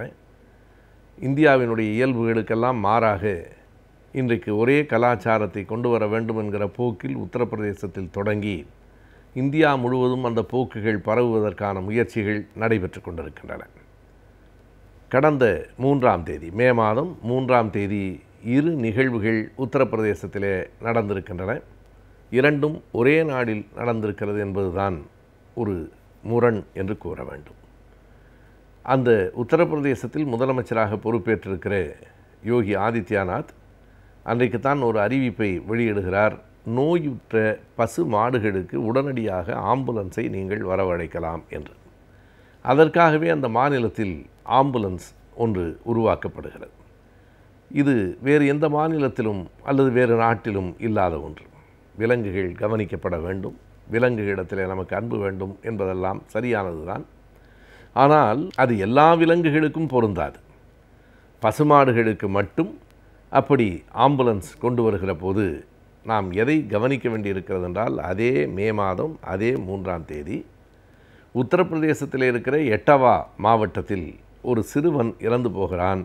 அவனுடைய பிணத்தை எடுத்து போவதற்கு அங்கே ஆம்புலன்ஸ் கிடைக்கவில்லை. அவனுடைய தந்தை தன் மகனின் பிணத்தை தன் தோளிலேயே சுமந்து நடந்து போன காட்சியை நாம் தொலைக்காட்சிகளிலே எல்லாம் பார்த்தோம். மாடுகளுக்கு கூடாது என்று நாம் சொல்லவில்லை. மாடுகளுக்கு ஆம்புலன்ஸ் இருக்கிறது, மனிதர்களுக்கு இல்லை என்கிற நிலை ஏன் வருகிறது என்று எண்ண வேண்டும். மதங்களை முன்னே நிறுத்தி மனிதர்களை பின்னே தள்ளிவிடுகிற ஒரு போக்கு இன்றைக்கு தொடங்கி இருக்கிறது. இந்த போக்கு உத்தரப்பிரதேசத்தில் மிக வேகமாக பரவ ஆரம்பித்திருக்கிறது. அதற்கு காரணம் அந்த மாநிலத்தினுடைய முதலமைச்சராக பொறுப்பேற்றிருக்கிற யோகி ஆதித்யநாத் என்கிறவர் தான். அவர் 1990ஆவது ஆண்டு தன்னுடைய வீட்டை விட்டு யாருக்கும் சொல்லாமல் வெளியிலே புறப்பட்டு வந்தவர். எதற்காக வீட்டை விட்டு வெளியிலே புறப்பட்டார் என்றால், அந்த ராமர் கோயிலை கட்ட வேண்டும். அயோத்தியிலே பாபர் மசூதியை இடித்துவிட்டு ராமர் கோயிலை கட்டுவதற்கான கர சேவகராகத்தான் தன் வீட்டிலிருந்து அவர் வெளியிலே வந்தார். பிறகு அங்கே இருக்கிற அந்த கோரக்பூர் என்கிற ஊரிலே இருக்கிற மடத்தில் மகந்த் வைத்தியநாதர் என்கிறவரிடத்திலே சீடராக சேர்ந்தார். அந்த மடத்திலே இருந்தபடியே அரசியலுக்கு வந்தார். எனவே அவர் நேரடியாக மதம் சார்ந்த அரசியலை கொண்டு வந்தவர் என்று சொல்லலாம். ஆனால் அந்த பகுதியிலே அந்த மதம் சார்ந்த அரசியலுக்கு இருந்த வரவேற்பு காரணமாக 5 முறை அவர் நாடாளுமன்ற உறுப்பினராக தேர்ந்தெடுக்கப்பட்டிருக்கிறார் என்கிற உண்மையையும் நாம் பார்க்க வேண்டியிருக்கிறது. அவர் இந்த கடந்த காலங்களில் என்னவெல்லாம் செய்திருக்கிறார், என்னவெல்லாம் பேசியிருக்கிறார் என்று பார்த்தால், பசுமாடுகளுக்கு ஆம்புலன்ஸும் மனிதர்களுக்கு தந்தையின் தோடும் என்கிற நிலை அங்கே ஏற்பட்டிருப்பதில் நமக்கு வியப்பு இருக்காது. ஏனென்றால் அவர் அப்படித்தான் பேசியிருக்கிறார். அவர்தான் ஹிந்து யுவவாகினி என்கிற ஒரு அமைப்பை உருவாக்கியவர். 2015ஆம் ஆண்டு அவர் வெளிப்படையாக ஒரு கூட்டத்தில் பேசியிருக்கிறார், எனக்கு வாய்ப்பு கிடைக்குமானால் ஒவ்வொரு மசூதியிலும் ஒரு இந்து கடவுளை நான் கொண்டு போய் நிறுவுவேன் என்று மறைமுகமாக அல்ல வெளிப்படையாக கூட்டங்களில் பேசியிருக்கிறார் 2015. அப்படியெல்லாம் பேசியதற்கு பரிசாகத்தான் இன்றைக்கு உத்தரப்பிரதேசத்தினுடைய முதலமைச்சர் பொறுப்பு அவருக்கு வழங்கப்பட்டிருக்கிறதோ என்னவோ நமக்கு தெரியாது. இன்றைக்கு அவர் 2 கோணங்களில் செயல்படுகிறார். ஒன்று, மக்கள் நலம் சார்ந்த திட்டங்களை அறிவிக்கிறார், இன்னொன்று தன்னுடைய மதம் சார்ந்த கொள்கை திட்டங்களையும் அறிவிக்கிறார். மக்கள் நலம் சார்ந்த திட்டங்களை அறிவிக்கிறார் என்றால் அதற்கு மத்திய அரசு அவருக்கு பெரும் துணையாக இருக்கிறது. நாம் அறிவோம், விவசாயிகளினுடைய கடனை தள்ளுபடி செய்வது என்பது இன்றைக்கு மத்திய அரசு முடியாது என்று சொல்லிக் கொண்டிருக்கிறது. தமிழகத்தில் தலைவர் கலைஞர் அவர்கள் 2006 பொறுப்பு ஏற்ற போது 6670 கோடி ரூபாய் விவசாயிகளின் கடனை தள்ளுபடி செய்தார். அதற்கு பிறகு வந்த அடுத்த ஆட்சியிலும் கூட 5000 கோடி ரூபாய் கடன் தள்ளுபடி செய்யப்பட்டது. ஆனால் இன்றைக்கு மத்திய அரசு முழுமையாக கடனை தள்ளுபடி செய்ய முடியாது என்று சொல்லிக் கொண்டிருக்கிறது.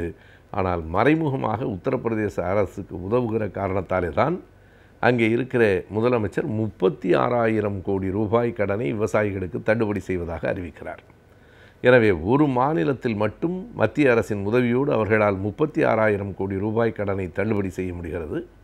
ஆனால் தில்லியிலே போராடிய விவசாயிகளை இன்னொரு பக்கத்தில் பார்ப்பதற்கு கூட பிரதமருக்கு நேரம் கிடைக்கவில்லை. இப்படிப்பட்ட முரண்பாடுகள் இங்கே இருக்கின்றன. இப்படி மக்களை கவர்கிற சில திட்டங்கள், இன்னொரு பக்கத்திலே பார்த்தால் தங்கள் கொள்கைகளை நிலைநாட்டுவதற்கு மதம் சார்ந்த போக்கினை விரிவுபடுத்துவதற்கான பல செயல்பாடுகளை உத்தரப்பிரதேசத்திலே முதலமைச்சர் மேற்கொண்டிருக்கிறார். ஆன்டி ரோமியோ படை என்று ஒரு படையை அங்கே உருவாக்கியிருக்கிறார்கள். ரோமியோ ஜூலியட் என்கிற அந்த அடிப்படையில் அதுவும் என்ன வேடிக்கையாக இருக்கிறது என்றால், மேலை நாட்டு கலாச்சாரத்தை எல்லாம் வெறுக்கிறோம் என்று சொல்கிறவர்கள் அங்கே உருவாக்குகிற ஒரு படைக்கு கூட மேலை நாட்டு பெயரைத்தான் வைக்கிறார்கள். ரோமியோ என்று ஆன்டி ரோமியோ படை என்ற ஒன்றை உருவாக்குகிறார்கள். அவர்கள் என்ன செய்திருக்கிறார்கள், பூங்காக்களிலே ஒரு ஆணும் பெண்ணும் தனியாக பேசி கொண்டிருந்தால் அவர்கள் யார் என்பதெல்லாம் அடுத்தது. 2 பேர் பேசி கொண்டிருந்தால் உடனே அவர்களை அங்கே போய் 100 தோப்புக்கரணம் போட சொல்லுவது, அவர்களை பிரித்து வீடுகளுக்கு அனுப்புவது, ஒழுக்கத்தை, கலாச்சாரத்தை, பண்பாட்டை அவர்கள் நிலைநாட்டுவதாக சொல்கிறார்கள். அதாவது மறைமுகமாக காதல் என்பது பண்பாட்டுக்கு எதிரானது, ஒழுக்கத்துக்கு எதிரானது என்கிறார்கள். ஏன் காதல் அவ்வளவு கடுமையாக அங்கே மறுக்கப்படுகிறது என்றால், காதல் தான் சாதியை உடைக்கும் என்பதை அவர்கள் நன்றாக அறிந்திருக்கிறார்கள். எனவே காதல் வளருமானால் சாதி கலப்புகள் நடைபெறும். எனவே காதலை ஒழித்துவிட வேண்டும் என்பதிலே அவர்கள் உறுதியாக இருக்கிறார்கள். முசாஃபர் நகர் என்கிற ஒரு ஊரில் ஒரு பூங்காவில் ஒரு ஆணும் பெண்ணும் பேசி கொண்டிருந்தார்கள். மற்ற இடங்களிலெல்லாம் தோப்புக்கரணம்தான். ஆனால் இங்கே கடுமையாக அடி உதையும் கொடுக்கப்பட்டிருக்கிறது. என்ன காரணம் என்றால், அந்த இருவரில் ஒருவர் இஸ்லாமியராக இருக்கிறார் என்பதுதான். ஆண் முஸ்லீமாகவும் பெண் இந்துவாகவும் இருந்ததை பார்த்ததற்கு பிறகு அந்த ஆன்டி ரோமியோ படை மிக கடுமையாக அவர்களை தாக்கி கொண்டு போய் காவல் நிலையத்தில் சேர்த்திருக்கிறது. இன்னொன்றையும் அந்த மாநிலத்தின் முதலமைச்சர் அறிவித்திருக்கிறார். ஆண்டின் விடுமுறை நாள்களிலிருந்து தலைவர்களினுடைய பிறந்த நாள்களில் 15 நாள்கள் இனிமேல் விடுமுறை இல்லை. அந்த நாள்களில் அவரை பற்றி, அந்த தலைவர்களை பற்றி 1 மணி நேரம் பேசிவிட்டு வகுப்புகளுக்கு போய்விட வேண்டும் என்று சொல்கிறார். நல்லது தானே, படிப்பது தானே நல்லது விடுமுறையை விட என்று பெற்றோர்கள் கூட கருதுவார்கள். ஆனால் அவர்கள் எந்தெந்த தலைவர்களினுடைய பிறந்த நாள்களுக்கான விடுமுறை நாள்களை மாற்றியிருக்கிறார்கள் என்று கவனிக்க வேண்டும். இப்போது முதலில் அது எங்கே நடந்திருக்கிறது என்றால், ஏப்ரல் 14ஆம் தேதி இன்று வரையிலே அம்பேத்கர் பிறந்த நாளுக்கு அங்கே விடுமுறையாக இருந்தது. இந்த முறை உத்தரப்பிரதேச மாநிலம் அதனை மாற்றியிருக்கிறது. எனவே மிக கவனமாக யாரெல்லாம் சமூக விடுதலைக்கு போராடினார்களோ அவர்களுக்கான விடுமுறையை விடுகிற போது அவர்களை பற்றிய சிந்தனை மாணவர்களிடத்திலே பரவும். அதற்கு மாறாக பள்ளியிலேயே அவர்களை பற்றி பேசுவதென்றால் என்ன பேசுவது என்பது அடுத்த செய்தி. என்ன பேசியிருப்பார்கள் என்பதை நாம் கவனிக்க வேண்டும். யார் பேசியிருப்பார்கள்? அம்பேத்கரினுடைய கொள்கைகளை ஏற்றுக்கொண்டவர்களா, அல்லது அம்பேத்கரை மறுக்கிறவர்களே அம்பேத்கரை ஏற்றுக்கொள்வதைப் போல பேசியிருக்கிறார்களா? மாணவர்களின் நெஞ்சங்களிலே எப்படிப்பட்ட விதைகள் தூவப்பட்டிருக்கின்றன என்பதையெல்லாம் கவனிக்க வேண்டும். இது உத்தரப்பிரதேசத்தில் நடந்து கொண்டிருக்கிறது. உங்களுக்கு என்ன என்று கேட்டால், உத்தரப்பிரதேசத்தை ஒரு முன் மாதிரியாகத்தான் அவர்கள் நடத்தி கொண்டிருக்கிறார்கள். இந்தியா முழுவதையும் அப்படி மாற்ற வேண்டும் என்கிற போக்கின் தொடக்கம்தான் அது என்பதை நாம் உணர்ந்து கொள்ள வேண்டும். கற்ற கல்விக்கு ஏற்ற வேலை வாய்ப்புகளை அமைத்துக் கொள்வது என்பது மிகவும் கடினமான ஒன்று. எனவே எந்த கல்விக்கு ஏற்ப வேலை வாய்ப்புகளை அமைத்துக் கொள்ளலாம், வேலை வாய்ப்புகளுக்கு ஏற்ற கல்வி முறைகள் என்ன என்பதை பற்றி அறிந்து கொள்வதே இந்த பகுதி. நம் விடியலை நிகழ்ச்சியின் அடுத்த பகுதியாக வரவிருப்பது ஆலோசனை நேரம்.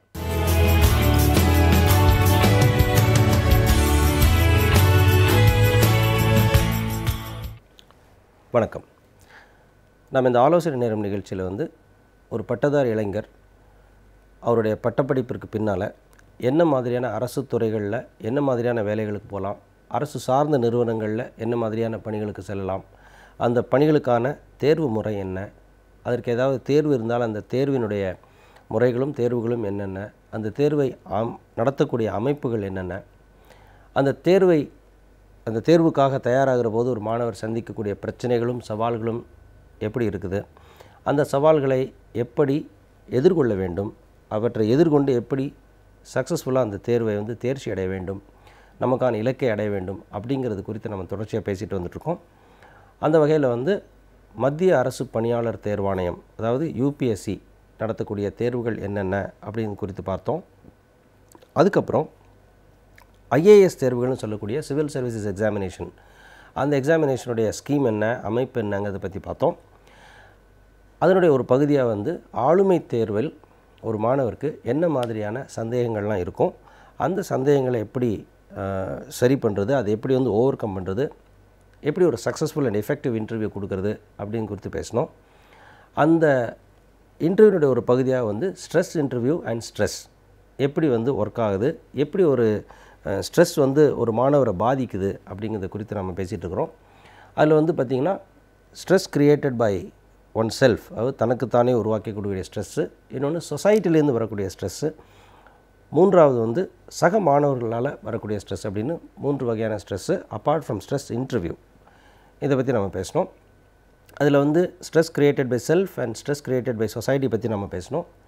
இன்றைக்கு நாம் சக மாணவர்களால் ஏற்படக்கூடிய ஸ்ட்ரெஸ் என்ன, அதை எப்படி ஓவர் கம் பண்ணுறது அப்படிங்கிறது குறித்து பேசலாம். அதன் ஒரு பகுதியாக நம்ம முன்னாடி விட்டுட்டு வந்த அந்த கருத்தாக்கம், எப்படி கருத்தாக்கம் செய்வது, இப்போ நேர்முக தேர்வில் சரியான பதில்கள் எஃபெக்டிவான இன்டர்வியூ கொடுக்கணுன்னா எனக்கு நல்ல ஒப்பீனியன் வேணும், எப்படி ஒப்பீனியன் மேக் பண்ணுறது அப்படிங்கிறது குறித்து நாம் பார்க்கலாம். அதுக்கு முதல்ல நாம் stress created by the students, fellow ஸ்டூடெண்ட்ஸை பற்றி முதல்ல எடுத்துப்போம். இப்போது IAS தேர்வுகள் மாதிரி ஒரு போட்டித் தேர்வுகளுக்கு தயாராகும்போது பார்த்திங்கன்னா எல்லா மாணவர்களுமே எப்படி நினைக்கிறாங்கன்னா, என்னுடைய சக மாணவர் அப்படிங்கிறது என்னுடைய சக மனிதர் அப்படின்னு இல்லாமல் என்னுடைய சக போட்டியாளர், நான் இவரை ஜெயிச்சு தான் நான் IAS ஆக போகிறேன் அப்படின்ற மாதிரி ஒரு ஃபீலுக்குள்ளே வந்துடுவாங்க. அது ஒரு டிராஃபிக்கில் போகக்கூடிய கார்ஸ் மாதிரி வாகனங்கள் போல் என்ன பண்ணுவான்னா, அந்த வாகனத்துக்குள்ளே இருக்க ஒரு மனிதன் அப்படின்னு யோசிக்காமல் அது ஒரு வாகனமாகவே பார்ப்போம் இல்லையா, அந்த மாதிரி ஒரு இன்னிமேட்டாக பார்க்கக்கூடிய ஒரு மனநிலைமைக்கு நம்ம போயிடுவோம். அவன் என்ன பார்க்குறான்னா, தன் கூட இருக்கக்கூடிய மாணவனே, தன் பக்கத்தில் இருக்கக்கூடிய மாணவனே என்ன நினைக்கிறான்னா, அவன் என்னுடைய காம்படிட்டர், இவனை நான் ஜெயிச்சாதான், இவனை ஓவர் கம் பண்ணால் தான் நான் ஜெயிக்க முடியும் அப்படின்ற ஒரு மனநிலைமைக்கு போயிடுறான். இந்த மனநிலைமை நெகட்டிவாக எதிர்மறையாக எப்படி வேலை செய்யுன்னு சொன்னால், நான் இவனை இன்னும் என்னுடைய சக மாணவரை ஜெயிச்சு வெற்றி கொண்டு நான் இந்த தேர்வில் ஜெயிச்சு IAS ஆஃபீஸர் ஆகிறத விட அவன் தோற்றால் நான் ஜெயிக்கிறதுக்கான வாய்ப்பு கூடும். இப்போ எதிர்மறையாக யோசிக்க ஆரம்பிப்பான். அப்படி எதிர்மறையாக யோசிக்கக்கூடிய மாணவன் என்ன செய்ய ஆரம்பிக்கிறான், சக மாணவனுடைய சைக்கலாஜிக்கலாக அவனுடைய உளவியல் ரீதியாக அவனுக்கு தொந்தரவு கொடுக்க ஆரம்பிப்பான். என்ன பண்ணுவான், நீ இதெல்லாம் படிச்சிட்டியா, அக்கறையோடு கேட்பது போல் இதெல்லாம் நீ படிச்சிட்டியா, அப்புறம் இங்கேயா போய் நீ இந்த புத்தகத்தையா நீ படிக்கிற, இந்த கோச்சிங் இன்ஸ்டியூட்டில் போய் நீ சேர்ந்துருக்கிற, நீ இன்னும் டெல்லிக்கே போகலையா, நீ இந்த ஊர்லேயா இருக்கிற, இது மாதிரி ஒரு தேவையில்லாத சில விவாதங்கள், சில வாதங்கள், சில கருத்துக்களை முன்வைக்கிறது. இது என்ன ஆகும்னா, ஓரளவுக்கு தன்னுடைய இலக்கில் தெளிவில்லாத மாணவர்களுக்கு ஒரு குழப்பத்தை உண்டாக்கிடும். ஒருவேளை நம்ம தப்பு பண்ணுறோமோ அப்படின்னு ஒரு செல்ஃப் டவுட் அப்படின்னு சொல்லக்கூடிய ஒரு சுய சந்தேகத்தை அவனுக்குள்ளே ஏற்படுத்திடும்.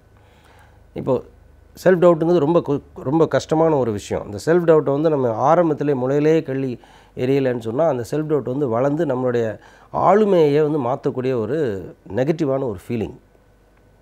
அதனால் வந்து செல்ஃப் டவுட் இருக்க வந்து பர்டிகுலர்லி இந்த பட்டதாரி இளைஞர்கள் வாழ்க்கையில் வந்து நம்ம மேலே போகணும்னு இலக்கை வச்சுட்டு இருக்கக்கூடியவங்களுக்கு வந்து செல்ஃப் டவுட் வரவே கூடாது. ஏன்னா செல்ஃப் டவுட் வந்துட்டுன்னு சொல்லியாச்சுன்னா அடுத்து வந்து என்ன ஆகும், செல்ஃப் கான்ஃபிடென்ஸ் வந்து அதை பீட் பண்ணும். செல்ஃப் கான்ஃபிடென்ஸை பீட் பண்ணுச்சு அப்படின்னு சொன்னால் நம்மளுடைய பேஷன்ஸ் போகும். நம்மளுடைய பேஷன்ஸ் பொறுமை இழந்துட்டோம் அப்படின்னு சொன்னால் நம்மளுடைய ஃபைட்டிங் ஸ்பிரிட் போயிடும். ஏன்னா ஒரு இளைஞருக்கு வந்து இது மூணுமே ரொம்ப முக்கியம். தன்னம்பிக்கை வேணும், பொறுமை வேணும், ஃபைட்டிங் ஸ்பிரிட் வேணும். இது மூணுமே இருந்தால் தான் வந்து ஒரு இடத்துல வந்து நம்ம என்ன நினச்சோமோ அந்த இலக்கை போய் அடைய முடியும். ஸோ ஃபைட்டிங் ஸ்பிரிட் வந்து உங்களுக்கு எனர்ஜி கொடுக்கும். பொறுமை வந்து காத்திருக்கக்கூடிய அந்த ப்ராசஸை வந்து அண்டர்டேக் பண்ணக்கூடிய you have to run through the மில்னு சொல்லுவாங்க. அதுமாதிரி you have to run through the mill. அதுக்கான பொறுமை ரொம்ப அவசியம். இது ரெண்டும் இருக்கணும்னா தன்னம்பிக்கை ரொம்ப முக்கியம். தன்னம்பிக்கை இருக்கணும்னா செல்ஃப் டவுட் இருக்கவே கூடாது. உங்களை பற்றி உங்களுக்கு சந்தேகம் இருக்கவே கூடாது.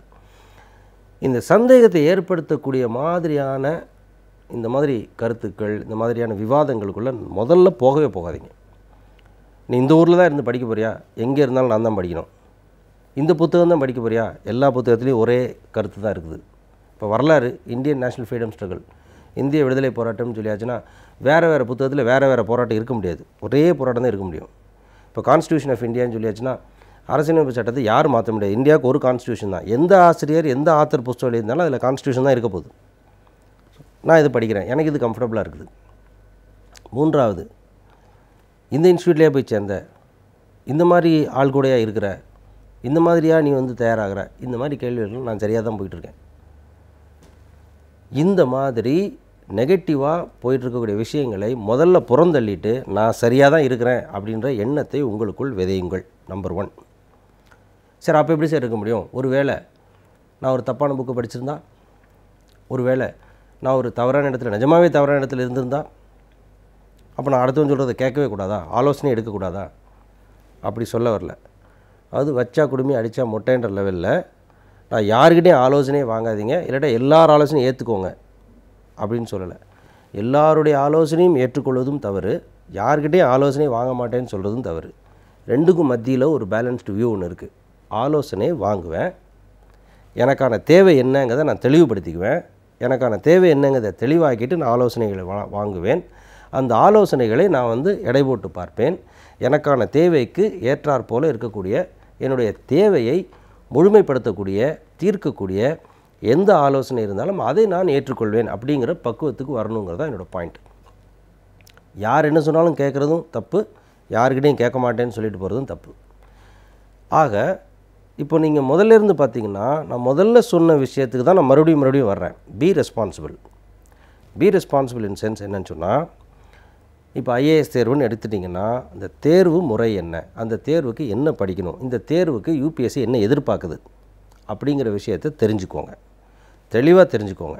தெளிவாக தெரிந்து கொண்டு இவற்றில் எனக்கு என்னெல்லாம் இருக்குது, இப்போது what are the qualities and what are the aspects, what is required for UPSC I already possess. என்னிடம் இந்த தேர்வை வெற்றி பெறுவதற்கு என்ன மாதிரியான தகுதிகள்லாம் வேணும், அது என்கிட்ட என்னெல்லாம் இருக்குது, என்னெல்லாம் என்கிட்ட இல்லை, எதெல்லாம் நான் டெவலப் பண்ண வேண்டியிருக்கும். அப்படி டெவலப் பண்ணணுன்னா அதற்கு சரியான இடம் எது, சரியான ஆசிரியர் யாராக இருக்க முடியும், சரியான புத்தகங்கள் எவை, இதுக்கு உங்களுக்கு இந்த மாதிரி விஷயங்களை சொல்கிறதுக்கு நிறைய இடங்கள் இருக்குது. இப்போ இந்த ஆலோசனை நேரம் மாதிரியான நிகழ்ச்சி கூட அந்த அடிப்படையில் தான் வழங்கப்படுகிறது. இப்போ இதில் வந்து உங்களுக்கு ஆலோசனைகள் கிடைக்குது, ஐடியாஸ் கிடைக்குது. இந்த ஐடியாவை நீங்கள் முதல்ல சேர்ன் அரவுண்ட் பண்ணுங்கள். உங்களுக்குள்ளே வச்சு யோசிச்சு பாருங்கள், இது சரிதானா, இதை நான் ஏற்றுக்கொள்ள முடியுமா, எனக்கு சரியான விஷயம். இப்போ எல்லோரும் சொல்கிறாங்க அப்படிங்கிறதுக்காக நீங்கள் டெல்லி போக முடியாது. டெல்லிக்கு போகிறதுல நிறைய டெல்லி போகிறதுனால உங்களுடைய ஐஏஎஸ் தேர்வுக்கான தயாரிப்புகளில் வந்து உங்களுக்கு நிறைய டெல்லி ஹெல்ப் பண்ணலாமல் இருக்கும். பட் அதில் இருக்கக்கூடிய மற்ற சிக்கல்கள் இருக்குல்ல. நம்பர் 1, டெல்லிக்கு போகிறதுனால என்ன பாதிக்கப்பட்டிருக்கும், பணம். அதுக்கு முதல்ல உங்கள் குடும்பம் தயாராக இருக்குதா, உங்களால் பணம் செலவு பண்ண முடியுமா, அவ்வளோ செலவு பண்ணி தான் நீங்கள் ஐஏஎஸ் ஆகணுமா. 3, பெரிய பிரச்சனை அங்கே இருக்கக்கூடிய கிளைமேட்டிக் கண்டிஷன்ஸ். அந்த கிளைமேட்டிக் கண்டிஷனில் உங்களால் சர்வே ஆக முடியுமா. லாங்குவேஜ் ப்ராப்ளம், நீங்கள் அங்கே போனீங்கன்னா தனியாக இருக்கணும், ஹோம் சிக் ஆவீங்களா, ஃபுட்டு மாறும், இதுக்கெல்லாம் நீங்கள் தயாரான்னு பார்க்கணும். இந்த மாதிரி அடுத்த வேறு சிக்கல்கள் என்ன வருங்கிறதையும் எடை போட்டு பார்க்கணும். இதை தான் நான் சொல்கிறேன். ஒரு ஆலோசனை வந்தால் நமக்கான தேவை என்ன, அந்த தேவைக்கும் நம்மளோட தேவைக்கும் அந்த ஆலோசனைக்கும் நேரடி தொடர்பு இருக்கிறதா, அந்த ஆலோசனை நம்மளுடைய தேவையை தீர்க்குமா என்று பார்த்துவிட்டு அதுக்கப்புறமா நீங்கள் அதை அக்செப்ட் பண்ணுறதுக்கான ஒரு மனநிலைமைக்கு வந்தீங்கன்னா உங்களுக்கு ஸ்ட்ரெஸ் வராது. இப்போ சக மாணவர்கள் என்ன பேசினாலும் என்ன பண்ணாலும் அவன் எப்படி படித்தாலும் உங்களுக்கு அந்த ஸ்ட்ரெஸ்ஸே வராது. ஏன்னா உங்களுக்கு உங்கள் இலக்கு என்னன்னு தெரியும், அந்த இலக்கை அடைவதற்கு என்ன செய்யணும்னு தெரியும், அப்படி செய்ய வேண்டிய விஷயங்களை எதெல்லாம் வந்து உங்ககிட்ட ஆல்ரெடி இருக்குதுன்னு தெரியும், அதில் இல்லாத சில விஷயங்கள் எவை நீங்கள் கற்றுக்கொள்ள வேண்டியன்னு உங்களுக்கு தெரியும். இந்த கற்றுக்கொள்வதற்காக முனைப்பையும் முயற்சியும் நீங்கள் ஆல்ரெடி எடுத்துட்டிங்கன்னா யாரும் உங்களை தேவையில்லாமல் குழப்பவோ மன அழுத்தத்தை கொடுக்கவோ முடியாது. ஸோ ஆக மறுபடியும் நான் முதல்ல சொன்ன விஷயத்துக்கு வந்துடுறேன். Be responsible and rational. ரெஸ்பான்சிபிளாகவும் ரேஷ்னலாகவும் இருந்தால் கண்டிப்பாக எந்த வகையான ஸ்ட்ரெஸ்ஸையும் ஹேண்டில் பண்ணலாம், ப்ரிவென்ட் பண்ணிடலாங்கிறது என்னுடைய கருத்து.